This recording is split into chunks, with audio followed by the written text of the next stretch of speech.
안녕하세요. 저는 2년 전에 돌싱으로 돌아온 38살 여성입니다. 저는 현재 서울에서 딸을 키우면서 살고 있는데요. 제가 이혼하게 된 계기는 시어머니 때문이었습니다. 어쩌다 친구 소개로 만난 남편을 결혼정년기가 됐다고 덜컥 결혼을 해서는 큰 트라우마를 안게 됐네요. 며느리를 자기 발톱에 낀 때보다 못하게 여기고 돈만 밝히는 시어머니 때문에 지금도 제가 밤마다 잠을 못 이루고 있습니다.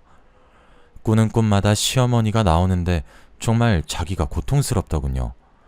하마터면 그 지옥 속에 살 줄 알았는데 친정엄마의 도움으로 간신히 결혼 생활을 정리할 수 있었죠. 제가 오늘 이 사연을 작성하는 이유는 딱 하나뿐입니다. 시댁살이는 생각보다 녹록지 않다는 걸 말씀드리고 싶으니 어렸을 때 일부터 차근차근 말씀해드리도록 하겠습니다.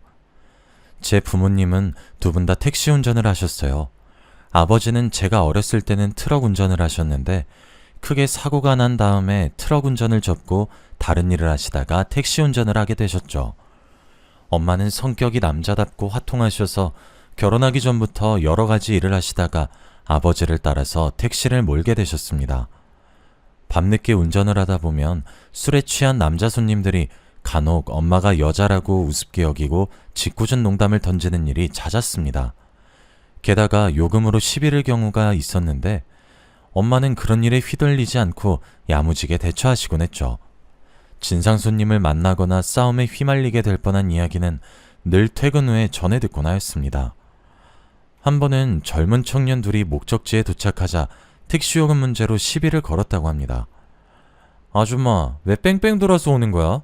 돈 더 받아내려고 그러는 거지? 엄마는 어이가 없었지만 웃으면서 대답했죠. 일부러 돌아서 온 게 아니라 안 막히는 길 찾아서 빨리 오려고 그랬던 거예요. 아줌마 말을 어떻게 믿어요? 3,000원 빼고 받아. 청년들은 지폐를 꺼내 엄마한테 던지고 내렸다고 해요. 엄마는 좋게 넘어가려고 했지만 대가리에 피도 안 마른 아들 같은 놈들에게 무시를 당하자 화가 나서 따라 내려서 그놈들을 잡았다고 하죠. 야, 이것들이 요금을 떼먹고 도망을 가? 당장 3,000원 내놔. 이 아줌마가 오늘 죽고 싶어서 환장을 했나? 왜 이래? 오냐, 누가 죽는지 한번 보자. 니들 따라와. 엄마는 양손에 두 놈의 멱살을 잡고 공원으로 끌고 가서 주먹질을 했다고 합니다. 다른 사람이 그랬으면 큰일 날 뻔했다고 걱정을 했을 테지만 저희 엄마는 초등학교 때부터 태권도를 시작했고 고등학교 때는 선수로 활동을 했습니다. 덕분에 청년들은 주먹 한 번 쓰지 못하고 묵사발이 되도록 얻어 터졌다고 해요. 엄마의 호탕한 성격은 초등학생 때부터 알고 있었습니다. 저를 괴롭히는 남자애들이 있단 소리를 듣고 엄마가 무작정 학교 교무실로 쳐들어갔거든요. 그리고는 담임선생님에게 애들 교육 똑바로 시키라고 소리를 지르기도 하셨어요. 동네 사람들도 엄마 성격을 알고 있어서 웬만하면 엄마의 성질을 건드리지 않으려고 조심했습니다. 그렇지만 저는 엄마와 전혀 달랐어요. 부끄러움을 많이 타서 남들 앞에 나서는 걸 싫어했고 내성적이고 소심한 성격을 가지고 있었어요. 그래서 진상 손님을 폭행해 경찰서로 오간 적 있는 엄마와 달리 저는 있는 듯 없는 듯 조용히 지내왔죠. 불의를 당하면 못 참고 불같은 성격 탓일까요? 부모님은 밤낮으로 택시를 몰면서 일을 하셨지만 저희 집안 형편은 그렇게 넉넉해지지 않았어요. 예전에 아버지가 2억이 넘는 대형 트럭을 할부로 사셨는데 불과 1년 만에 트럭이 전복되는 큰 사고가 났거든요. 다행히 아버지는 많이 다치지 않았지만 트럭은 심각하게 부서져서 폐차를 해야 했죠. 사고 처리 비용과 할부금은 고스란히 빚으로 남게 되었어요. 그 빚을 아무리 갚아도 끝이 없었죠. 조금 줄어드는가 싶으면 무슨 일이 터져서 또 돈을 쓰는 일이 생겼으니까요. 그래서 저도 열심히 벌어서 생활에 보태야 했어요. 그렇게 6년을 보내자 빚은 거의 사라졌고 약간의 돈도 모을 수 있게 됐는데요. 1년 전에 결혼한 친구가 오랜만에 만나자고 하더군요. 그러더니 절 보자마자 하는 소리가 남자친구 이야기였습니다. 은주야, 너 남자친구 없지? 그래, 내가 모태솔로라고 몇 번 말해. 은주야, 너 내일 모레면 30이야. 설마 독신주의자는 아니지? 남자 만날 생각 있는 거지? 어떻게 만나야 할지 몰라서 그렇지. 나도 연애 한번 해보고 싶다. 내가 괜찮은 사람 소개시켜줄게. 사촌 오빠 친구인데 잘생기고 직업도 괜찮더라. 1년 전에 결혼을 한 친구가 남자를 소개시켜주겠다고 해서 만나보았습니다. 회사 근처 카페에서 만났는데 성격도 밝고 배려심도 좋으셨어요. 제약회사 연구원으로 근무하고 있다고 해서 저도 마음에 들었죠. 그래서 두어 달 만남을 이어가다가 정식으로 프로포즈를 받게 되었어요. 아무래도 제 남편이 저보다 나이가 7살이나 더 많아서 결혼이 급한 상태였죠. 저도 그때는 나이가 차면 누구든 당연히 하는 게 결혼이라고 생각해서 아무 생각 없이 남편의 청혼을 받아들였습니다. 그것이 제 인생의 첫 번째이자 가장 치명적인 실수가 될 줄은 꿈에도 몰랐어요. 시어머니를 뵈러 갔을 때 결혼을 무르자고 하길 그랬어요. 그때부터 느낌이 이상했거든요. 네가 지영이니? 오느라 고생 많았다. 광규한테 들었는데 부모님께서 택시라고 계신다며? 네, 두 분 모두 택시하고 계세요. 시어머니께서는 자신이 잘못 듣길 바라셨나 봐요. 웃고 있던 시어머니 얼굴이 확 굳어지더니 실망한 표정이 역력해지셨습니다. 그래, 두 분 다 힘들게 사시는구나. 그래도 집은 있겠지? 아니요, 전세로 살고 있어요. 시어머니는 아예 대놓고 한숨을 쉬고 계셨어요. 그리고 차가운 표정으로 마치 검사가 범인을 취조하듯이 물었어요. 모아둔 돈은 얼마나 있어? 땅이나 주식도 전혀 없는 거야? 모아둔 돈은 없고 얼마 전에 빚만 겨우 다 갚았어요. 그 말을 듣고 시어머니께서 기가 찬단 표정을 지으시더라고요. 모아둔 돈도 없는데 어떻게 결혼을 하니? 내가 말이 좀 심한 것 같아도 이건 아닌 것 같다. 결혼이 현실이야, 얘. 너는 어쩌자고 준비도 안 된 날 데리고 와서 결혼하겠다는 거니? 시어머니께서 남편에게 타박을 늘어놓으셨지만 남편은 똑부러지게 제 편을 들어주었어요. 내가 모아둔 돈 있으니까 괜찮아. 처가에 돈이 있든 없든 뭐가 중요해. 뭐? 네가 모아둔 돈으로 결혼식 올리고 집도 살 거니? 그럼 나중에 무슨 돈으로 살려고? 엄마도 이제 다 늙어서 돈 벌 수도 없다. 이제 너한테 용돈 받으면서 살아야 할 나이야. 이러다 너한테 덕 볼 게 아니라 죽을 때까지 돈 벌면서 도와줘야겠다. 엄마한테 도와달라고 안 할게. 걱정하지 마. 우리가 얼른 자리 잡아서 엄마 일 안 하게 해줄 거니까 돈 문제 때문에 결혼 반대하지 마. 내가 노력할게. 남편이 시어머니를 잘 타일러서 좋게 넘어가려고 했는데도 시어머니께서 저희 집이 가난하고 보잘것없다고 무시하시더라고요. 혼수를 준비하는데도 사사건건 트집을 잡았어요. 뭐? 여기에서 가구를 보겠다고? 이런 데서 살면 뭐 몇 개월이나 쓰겠니? 이왕 쓸 거면 명품으로 사야지.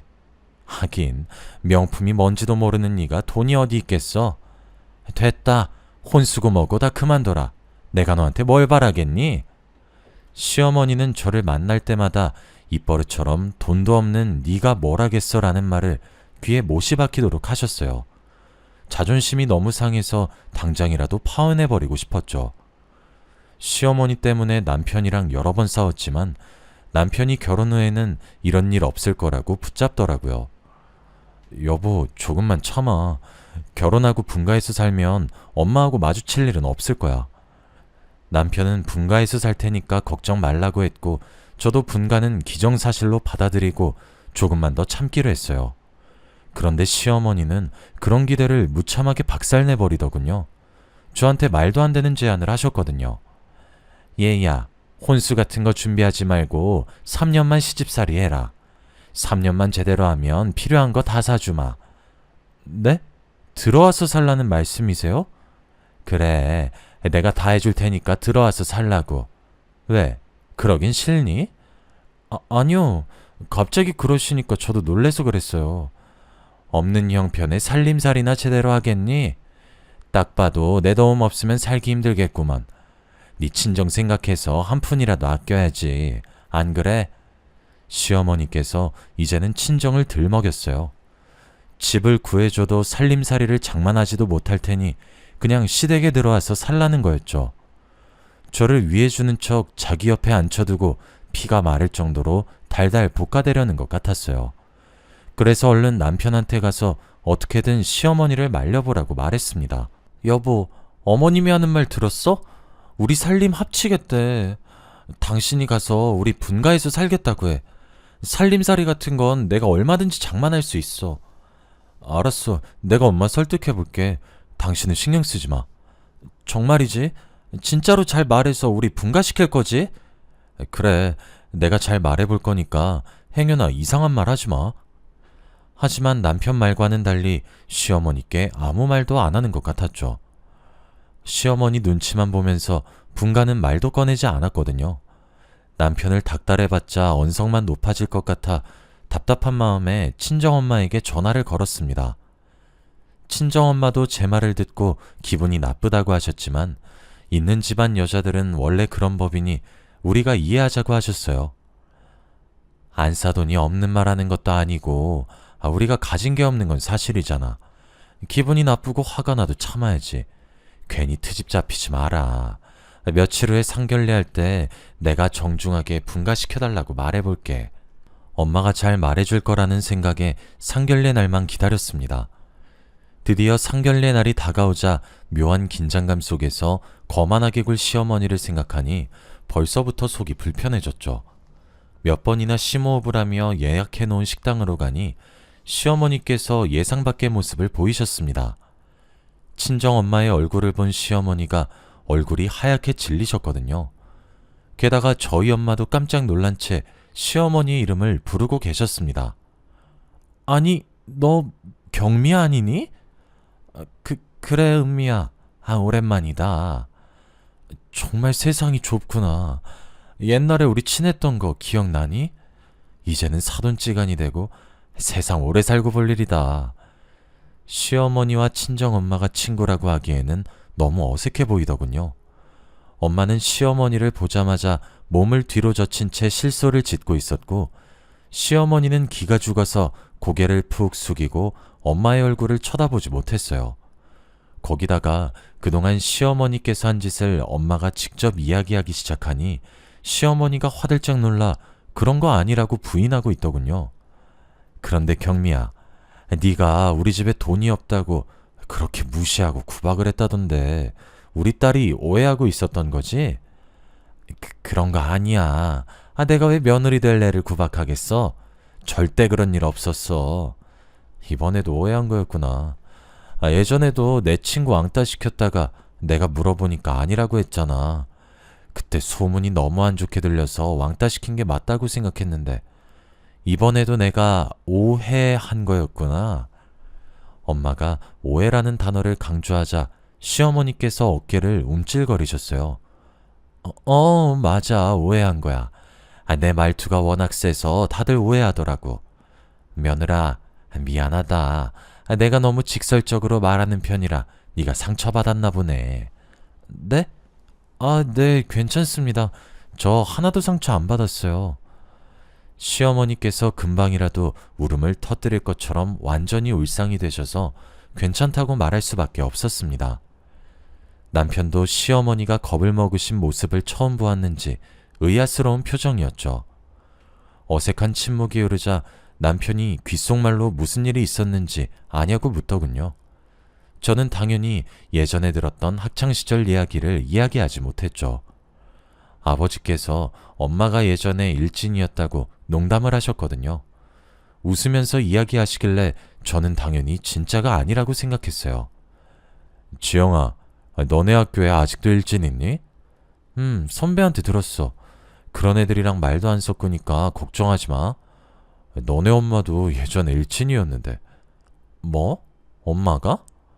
제가 깜짝 놀라서 엄마를 쳐다보니까 엄마 얼굴이 빨갛게 달아올라 있더라고요. 당황하셨는지 갑자기 아버지 밥그릇을 툭툭 치더니 잔소리를 하기 시작하셨어요. 밥 먹다가 갑자기 왜 뚱딴지 같은 소리야. 쓸데없는 소리 하지 말고 밥이나 먹어. 엄마, 진짜로 일진이었어? 옛날 애들 삥도 뜯고 다닌 거야? 아휴, 삥은 무슨. 난 그런 짓 한 적 없어. 그리고 당신은 왜 다 지난 일을 꺼내고 그래? 아니, 당신이 예전이랑 너무 많이 달라져서 장난 좀 쳐봤어. 그럼 당신은 예전이랑 똑같나? 선생들 몰래 삥 뜯다가 구렛나루 쥐어뜯긴 것도 말해줘? 그 이야기는 왜 꺼내? 삥 뜯은 게 아니라 애들이랑 장난치다가 장난은 무슨 매일 삥 뜯는 걸로 유명했으면서. 저는 당연히 엄마와 아버지가 중매로 만난 줄 알았어요. 제 친구들 부모님 소개로 만났다길래 우리 부모님도 그러겠거니 했는데 학창시절부터 서로를 알고 있을 줄은 꿈에도 몰랐죠. 제가 둘이 어떻게 친해진 거냐고 물으니까 아버지는 어떻게 엄마를 만나게 되었는지 말해주었어요. 엄마와 아버지는 학창시절에 공부는 뒷전이었고 흔히 노는 무리들하고 어울렸다고 합니다. 엄마는 태권도를 계속하면서 자연스럽게 공부랑 담을 쌓았고 아버지는 집안이 넉넉하지 못해서 시장통 뒷골목에서 살았다고 해요. 그러다 보니 집안 사정이 비슷한 또래들끼리 어울려 다니면서 여러 가지 사고를 쳤다고 합니다.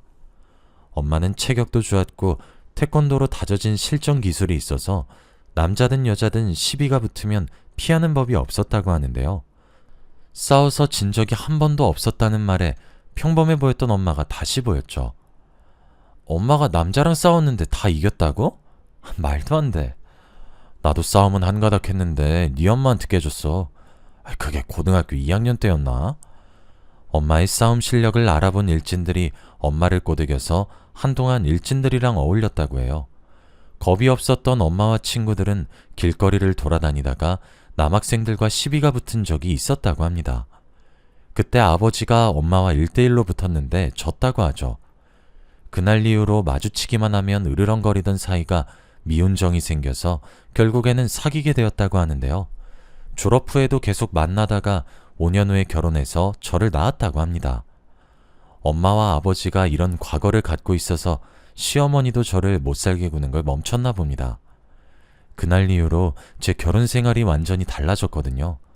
저희 부부 뜻대로 당연히 분가를 하게 되었고 결혼 후에도 저는 계속 직장을 다닐 수 있게 되었습니다. 애를 낳을 때까지는 사회생활을 계속할 생각이었고 시어머니도 허락을 하셨어요. 게다가 집안일도 시어머니께서 알아서 해주시더군요. 덕분에 저는 시어머니가 차려주는 아침을 먹고 출근할 수 있었습니다. 집에 돌아와서도 집안일을 할 필요가 없었어요. 시어머니께서 시댁과 저희 집을 오가면서 집안일을 도맡아서 하셨습니다. 제가 하겠다고 말려도 기어코 하시겠다고 하더라고요. 어머님, 집안일은 제가 알아서 할 테니까 이제 오지 마세요. 계속 이러시면 제가 부담스러워요. 아니야, 내가 좋아하는 일이니까 넌 신경 쓰지 말고 회사 일만 열심히 하거라. 도대체 어머님의 학창시절이 어땠길래 이렇게 변해버리신 걸까요? 요즘은 왕따를 심하게 시키면 뉴스에도 나오곤 하잖아요. 그 정도로 애를 괴롭힌 걸까 싶어서 일하다가도 괜히 상상이 되더라고요. 이러다가 큰 트러블이 일어나는 거 아닌가 싶을 정도로 시어머니께서 제 손에 물 한 방울 묻히지 않으셨어요. 그러던 어느 날 저녁 시간이었어요. 시어머니가 차려준 밥을 먹고 있는데 엄마한테 전화를 왔더라고요. 엄마, 무슨 일이야? 이번 주말에 김장하려고 하는데 너 시간 괜찮지?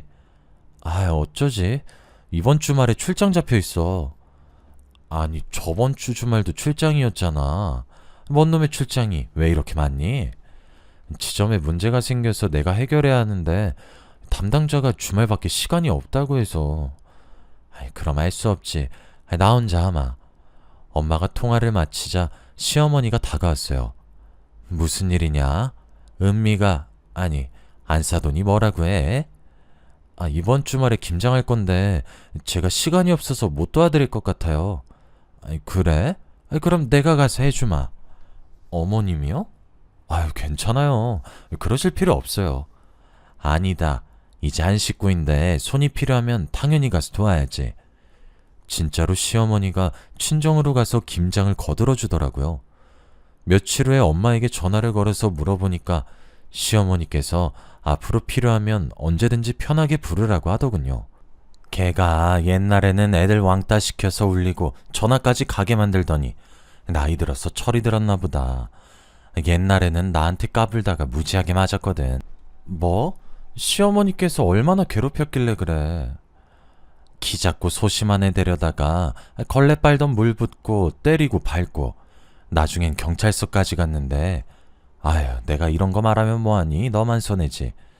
지금은 정신 차린 것 같으니까 그냥 못 들은 걸로 해라. 대략 이 정도로 나쁜 짓을 했다고만 들어서 시어머니께서 눈치 보는 것도 이해가 됐습니다.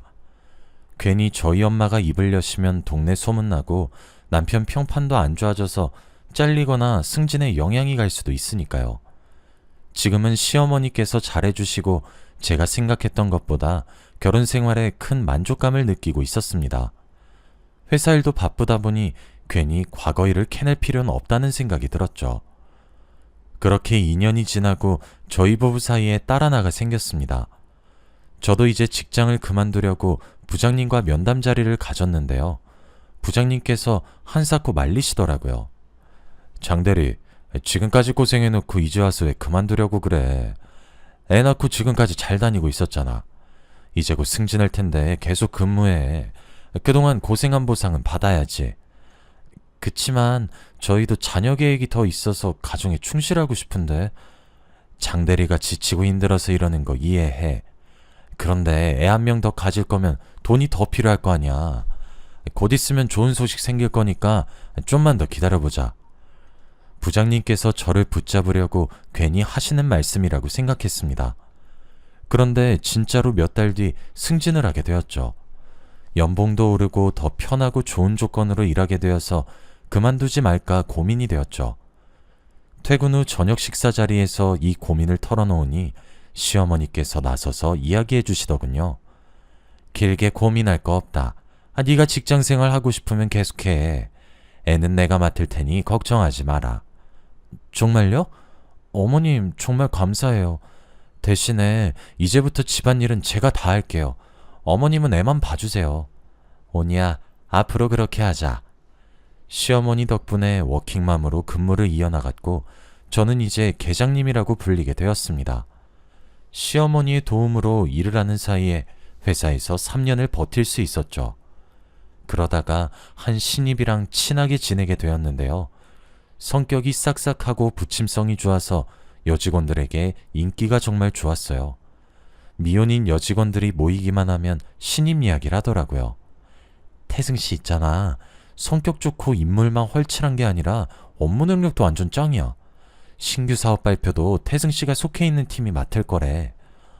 잘생기고 능력 있는데 여자친구도 없다며? 누군지 몰라도 태승씨하고 사귀는 여자는 대박이겠다. 그 대화만 엿들어도 여직원들의 인기를 한 몸에 독차지하고 있는 것 같았죠. 그런데 그런 신입이 저한테 관심을 가지니까 이상하더군요. 저보고 단둘이 커피를 마시자고 하더니 누나라고 부르겠다고 하는 거 있죠? 뭐? 누나? 너 커피 마시고 취했니? 커피에 술이라도 탄 거야? 상사한테 누나는 좀 아니다. 계장님 보니까 어릴 때 죽은 친누나가 생각나서 그래요. 뭐? 친누나? 네, 회사 밖에서만 누나라고 부르면 안 될까요? 신입이 간절하게 쳐다보면서 말하는데 안 된다고 말할 수가 없었어요. 회사 밖에서 볼 일이 없을 테니 그러라고 둘러대고 얼른 자리를 피하고 말았죠. 그런데 그 뒤로 신입이 자꾸만 친한 척을 하기 시작했어요. 처음에는 누나처럼 생각해서 그런 거라고 생각했는데 이제는 점점 제게 딴 마음을 품고 있을 거란 상상이 들더군요. 그러다가 어이없는 엄청난 사건이 터지고 말았어요. 신입이랑 같이 창원에 있는 공장으로 출장을 갔는데 현장 도착이 너무 늦어져서 난감한 상황이 펼쳐졌어요. 관계자들이 이미 모두 퇴근한 뒤였거든요. 기다리라고 미리 연락을 했어야 했는데 그걸 까먹다니. 누굴 탓할 수도 없는 노릇이라 하는 수 없이 하룻밤 모텔에서 묵게 되었어요. 신입이랑 같이 방을 쓸 수 없으니 당연히 방은 따로 잡았죠. 제가 묵을 방에 들어와서 불을 끄고 잘 준비를 하고 있을 때였습니다. 핸드폰을 보고 있었는데 실수로 카메라가 켜졌는데 TV 선반에 이상한 것이 보이더군요. 혹시나 하는 마음에 불을 켜고 선반이 있는 쪽으로 다가가 보았습니다. 선반에 있는 휴지꽉 티슈를 뒤져보니 몰래카메라가 있었습니다. 제가 놀라서 옆방에 묵고 있는 신입을 찾았습니다. 그랬더니 신입이 놀라서 방에서 나오더군요. 태승아, 방 안에 몰래카메라 있는 것 같아. 번쩍거리는 게 보여서 뒤져봤는데 이게 있었어. 제가 들고 온 몰래카메라를 보여주니까 신입이 1층으로 내려가 모텔 직원에게 따지자고 했습니다. 그런데 1층으로 내려가니 아무도 없더군요. 아무리 기다려도 오질 않아서 결국 다시 저희가 묵던 호실로 올라갔습니다. 이 모텔에서 늦은 밤을 보내야 한다는 생각에 마음이 불편해지더군요. 몰래카메라가 어딘가에 또 숨겨져 있을 것 같아서 불안한 마음이 들었습니다. 신입도 그런 제 마음을 눈치챘는지 제 손을 끌어당기며 자기가 묵을 호실을 가리켰습니다. 잠자긴 글렀고 그냥 술이나 먹으면서 밤샐까요? 아무리 그래도 출장인데 에이, 한두 잔은 괜찮잖아요. 공장지대 근처라 술집도 보이지 않으니 그 편이 나을 거란 생각이 들었습니다. 근처에 편의점 하나가 있긴 했지만 파라솔 하나 없었거든요. 이렇게 더운데 밖에서 쪼그려 앉아 먹는 것보다 시원한 에어컨 밑에서 맥주 한잔하고 싶긴 했습니다. 그래서 신입이랑 같이 편의점에 들려서 술과 안주를 사왔죠. 신입이 묵던 방 안에서 맥주 한 캔만 마시려다가 소주 한 병, 두 병을 더 먹게 되었습니다. 제가 그만 먹겠다는데 신입이 더 마시자며 술을 사오는 탓에 생각보다 취해버렸어요. 신입도 취했는지 갑자기 제 손을 잡더니 저를 그윽하게 쳐다보았습니다. 입을 맞출 것처럼 천천히 다가오길래 서둘러 피해버렸죠. 갑자기 너 왜 그러니? 누나, 나 취했나봐. 뭐? 누나? 너 미쳤어? 신입이 제게 안겨서 애교를 떠는데 어떻게 못 피하겠더라고요. 제 품 안에 파고들길래 있는 힘껏 밀어냈지만 역부족이었습니다. 그때 술이 확 깨서 몰래 카메라고 뭐고 신입이 얼른 술에서 깨길 기다렸습니다. 시간이 좀 지나서 신입이 술이 깼는지 자기가 옆방에 가서 자겠다고 하더군요. 진짜로 신입이랑 입을 맞추거나 잔 것도 아니라서 잊으려고 했습니다. 어차피 회사에서 마주칠 사람이니 모른 척하고 있으려고 했죠. 그런데 출장을 끝내고 집으로 돌아오자마자 시어머니께서 대뜸 제 뺨을 때리셨습니다. 너 미쳤어? 감히 내 아들 몰래 바람을 펴? 네? 제가 바람이라뇨? 갑자기 무슨 짓이에요? 지금 몰라서 물어? 입이 있으면 어디 말이라도 해봐. 시어머니는 휴대폰에 있는 모텔의 CCTV 영상을 제게 보여주었어요. 저와 신입이 탄 차가 모텔로 들어갔고 둘이서 방에 들어가는 모습이 찍혀 있었죠. 뿐만 아니라 방 안에 있는 모습도 녹화가 되어 있었어요. 신입이 술에 취해 제게 안기는 장면까지 찍혀 있어서 누가 봐도 충분히 오해할 만한 상황이었습니다. 그래서 제가 어떻게든 설명을 해드리려고 했는데요. 어머님, 그게 아니라 출장 스케줄에 차질이 생겨서 급하게 들어간 모텔이었어요. 근데 제 방에 몰카가 있어서 신입이랑 같이 시간만 때우려고 술 마시다 사단이 난 거예요. 근데 이 신입이 술버릇이 좀 있어서 절 아는 것 뿐이에요. 진짜로 이 신입이랑 자거나 그런 사이 아니었어요. 뭐? 내가 네 말을 어떻게 믿어? 너랑 바람핀 놈이 전부 실토했다. 이래도 아니라고 잡아댈 거야? 바람이라뇨. 태승씨가 시어머니한테 찾아가서 다 말했다고요? 이 CCTV도 태승씨가 준 거예요? 그래, 우리 아들 몰래 태승씨 하면서 아주 친하게 지낸 모양이지? 너 같은 년 믿은 내 잘못이지. 내가 뭐하러 널 딸같이 챙겨줬나 몰라. 어? 시어머니가 잔뜩 흥분한 채 제 머리채를 쥐고 흔들었어요. 우리 회사 신입이 시어머니한테 CCTV 영상을 넘겼다니 도대체 무슨 사이길래 이런 짓을 저지른 걸까요? 설마 계획적으로 접근해서 제 약점을 만든 것은 아닐까 하는 생각에 머릿속이 복잡해지기 시작했어요. 그놈이 파놓은 함정에 빠졌단 생각밖에 안 들어서 속에서 분노가 치밀어 오르더군요. 어머님, 이러지 말고 손 놓으세요. 태승씨랑 무슨 사이예요? 무슨 사이길래 이런 짓을 한 거예요? 이런 짓이라니? 이게 미쳤나? 유부녀가 총각하고 바람 피워놓고 이렇게 뻔뻔할 줄이야. 몰카도 일부러 설치해 놓은 거죠.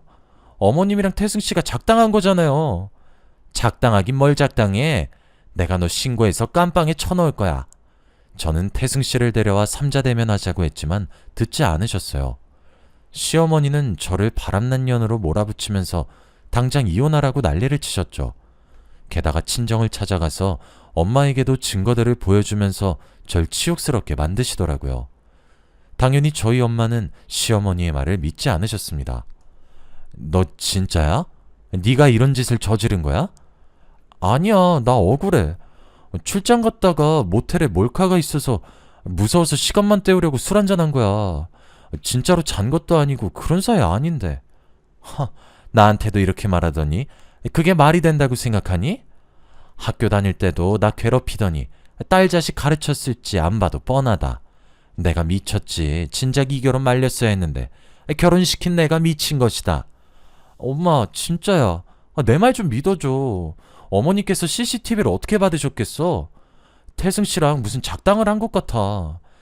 이제 좀 인정하거라. 어떻게 끝까지 이럴 수 있는 거니? 내가 받은 상처는, 내가 받은 배신감은 어쩌고? 시어머니가 눈물을 흘리면서 슬퍼하시다가 딸애를 어떻게 키운 거냐고 당장 보상해내라고 엄마에게 소리를 질렀어요. 엄마는 제가 하는 말이 타당하다고 못 느끼셨는지 아무 말도 못 하셨습니다. 회사에서 돌아온 남편도 침울한 표정으로 저에게 실망했다고 했습니다. 은주야, 어머니한테 다 들었어. 네가 오해라고 해도 난 아직 너 못 믿을 것 같아. 우리 생각할 시간을 가지자. 잠깐만 네가 친정에 가 있으면 좋겠어. 더 이상 할 말이 없었습니다. 아무리 신입이 편했어도 모텔방 안에서 단둘이 술을 먹은 제 잘못이라는 생각이 들더군요. 그래서 저는 남편 말대로 짐을 싸들고 친정으로 왔습니다. 친정에 도착하니 엄마가 조용히 저를 불러서 속을 털어놓았죠. 은주, 너 왜 그랬어? 네가 정말 바람핀 거였어? 엄마는 네 말 믿어보려고 했는데 믿겨지지가 않는다. 엄마, 정말 아니야. 시어머니가 일부러 그 자식이랑 작당한 것 같단 말이야. 당한 게 있으니까 우리한테 복수하려는 거 아닐까? 차라리 사람 써서 알아보자. 어? 제가 억울함을 토해내니까 엄마가 오히려 분노하셨습니다. 죄책감을 느끼지 못하고 제가 오히려 복수를 하려고 해서 크게 실망하셨나 봅니다. 부들부들 떨면서 폭언을 퍼부으시더군요. 뭐? 사람을 써서 알아보자고? 지금 네 외도 들켰다고 복수한다는 거야? 지금 뭘 잘했다고 입을 놀려? 이제 할 수 없다. 빚을 내서라도 위자료 달라는 대로 주고 갈라서야지. 경미 말대로 내가 딸을 잘못 키운 것 같다. 엄마가 가슴을 치면서 눈물을 삼켰고 그런 모습을 보는 저는 억울하고 분해서 속이 뒤집어지는 것 같았어요. 하지만 제 억울함은 풀리지 않고 이혼 소송은 예정대로 진행되고 말았습니다. 그래도 저는 꿋꿋하게 회사에 출근을 했어요. 정작 저를 이런 비참하게 만든 그 자식은 장기 휴가를 내고 회사에 나오지 않았더군요.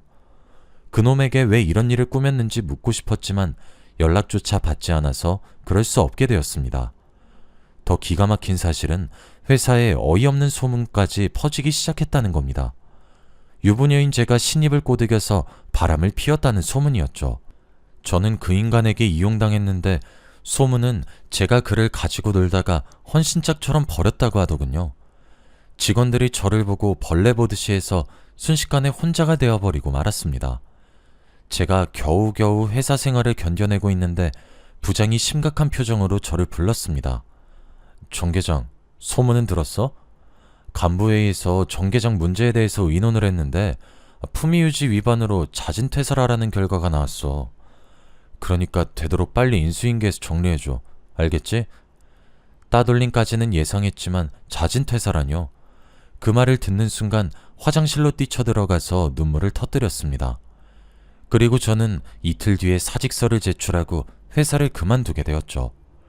이혼 소송은 절차대로 되었고 위자료를 최소한으로 낮추려고 버티는 중이었는데요. 집에만 있으니 기분이 우울해지고 가슴이 답답해져서 오랜만에 친구를 만나러 나가게 되었습니다. 하필이면 만나기로 한 카페가 제가 다녔던 회사 근처였더군요. 카페 이름이 익숙하다 싶었는데 친구를 만나려고 뒤늦게 카페 위치를 확인하고 미리 알아보지 않은 저를 탓했습니다. 약속 시간이 얼마 남지 않아 친구가 오자마자 자리를 옮기려고 했어요. 그런데 카페에 들어가서 친구를 기다리는데 친구가 오지 않았습니다. 다른 카페에서 보자는 문자를 보내놓고 회사 사람들이 볼까봐 얼른 자리에서 일어설 때였습니다. 그때 익숙한 실루엣이 보여서 소름이 쫙 끼쳤습니다. 제게 사심을 가지고 접근했던 신입과 남편이 창가 자리에 앉아서 진지한 표정으로 무언가 대화를 하고 있더군요. 저는 무슨 대화를 하는지 들으려다가 갑자기 전화벨이 울려서 급하게 카페를 빠져나왔습니다. 친구가 카페 근처에 왔다가 뒤늦게 문자를 보고 제게 전화를 한 것이었습니다. 제가 급하게 카페에서 나오니 저를 보고 왜 여기에 있냐고 묻고 있었습니다. 여기 말고 다른 카페 가자며. 근데 왜 여기에 있어? 땡땡 카페는 너무 멀지 않아? 거긴 왜 가려고 하는데? 너 여기 카페가 직원 할인된다고 좋아했잖아. 혜진아, 나 부탁 한 가지만 하자. 저기 카페 안에 남편이 있는데 나 몰래 이상한 짓 하는 것 같거든? 너만 몰래 들어가서 녹음해주면 안 될까? 뭐? 이상한 짓? 설마 바람 피는 건 아니지? 야, 잠깐만 기다려봐. 내가 꼭 녹음해서 들려줄게. 저보다 더 열이 받은 친구는 남편 뒷자리에 앉아서 녹음을 해주었습니다. 혹시나 들킬까봐 회사에서 멀리 떨어진 카페에서 기다리고 있었는데 1시간 후에 친구가 제가 있는 카페로 들어오더군요. 그리고 핸드폰으로 녹음한 충격적인 대화를 들려주었습니다. 그럼 약속한 3천만 원은 소송 끝나면 바로 주는 거죠? 당연하지. 최소한 1억은 뜯어낼 작정이야. 네가 고생 많았다. 에이, 이런 일은 제가 일가견이 있죠. 직장 사람들만 모르게 해주세요. 사람들이 저도 피해자인 줄 알고 있더라고요. 그래, 내가 하라는 대로만 말하면 은주가 남자 밝히는 꽃뱀인 줄 알고 있을 거야. 내 남편이 날 남자 밝히는 꽃뱀으로 만들었다니. 모두 남편이 저지른 짓이란 생각이 들자마자 시어머니도 한통속이었다는 사실을 녹음을 통해 알게 되었습니다. 시어머니가 남편에게 학창시절 괴롭힘을 당했다는 거짓말을 해 저희 엄마는 물론 저까지 미워하게 만든 것이었습니다. 그리고 저를 이혼시키려고 불륜녀로 모함했던 거죠. 시어머니는 눈에 가시 같은 저를 쫓아내고 위자료는 덤으로 얻을 수 있으니 일석이조였던 겁니다. 화가 머리끝까지 난 저는 작정을 하고 회사 근처에 몸을 숨겼습니다.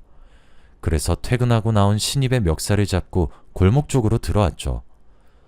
너 지금 사기치고 있는 거 알고 있어? 나 녹음해놓은 증거 있으니까 바른 대로 말해. 녹음? 무슨 녹음을 말하는 건데요? 그리고 나 잘리면 어쩌려고 그래. 이러다 회사 사람들이 보겠어. 그래, 너랑 같이 골목으로 들어온 사람 많아.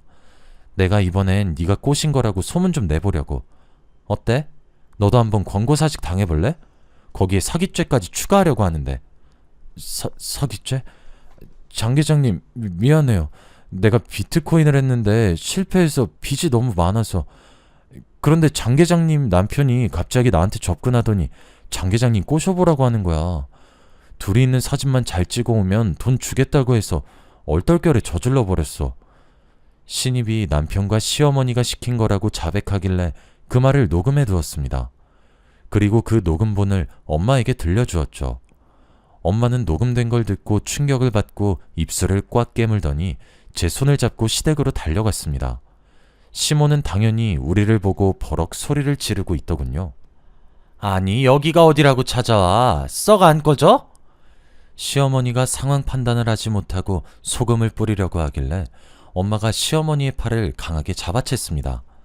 뭐? 썩 안 꺼져? 옛날 일은 다 잊고 인간적으로 잘 대해주려고 했는데 감히 내 딸한테 이런 짓을 저질러? 너 같은 년은 절대 용서 못해. 뭐? 지금 무슨 소리 하는 거야? 잘못은 네 딸이 했다고. 나한테 왜 그래? 시어머니가 끝까지 잘못을 실토해내지 않길래 녹음본을 들려주었죠. 녹음 파일을 들은 시어머니가 그때가 돼서야 사색이 된 채 잘못했다고 빌었습니다. 시어머니가 울면서 빌었지만 엄마는 시어머니를 용서해주지 않았는데요. 저도 이 일을 용서해줄 수 없었습니다. 남편도 미안하다고 용서를 구하며 앞으로 이런 일이 없을 거라고 했지만 저는 위자료와 더불어 재산 분할을 청구하였습니다. 지금은 시어머니를 상대로 정신적 피해 보상까지 요구해서 모두 받아낸 상태인데요. 엄마 말로는 시어머니가 집을 처분할 정도로 전 재산을 토해냈다고 하더군요. 두 모자는 현재 월세방을 전전하는 신세가 되고 말았다고 합니다. 이게 다 오해와 잘못된 복수 방법 때문에 일어난 일이에요. 여러분은 무슨 일이 생기든 간에 상대방을 인격적으로 배려하면서 행복하게 살아가시길 바랍니다.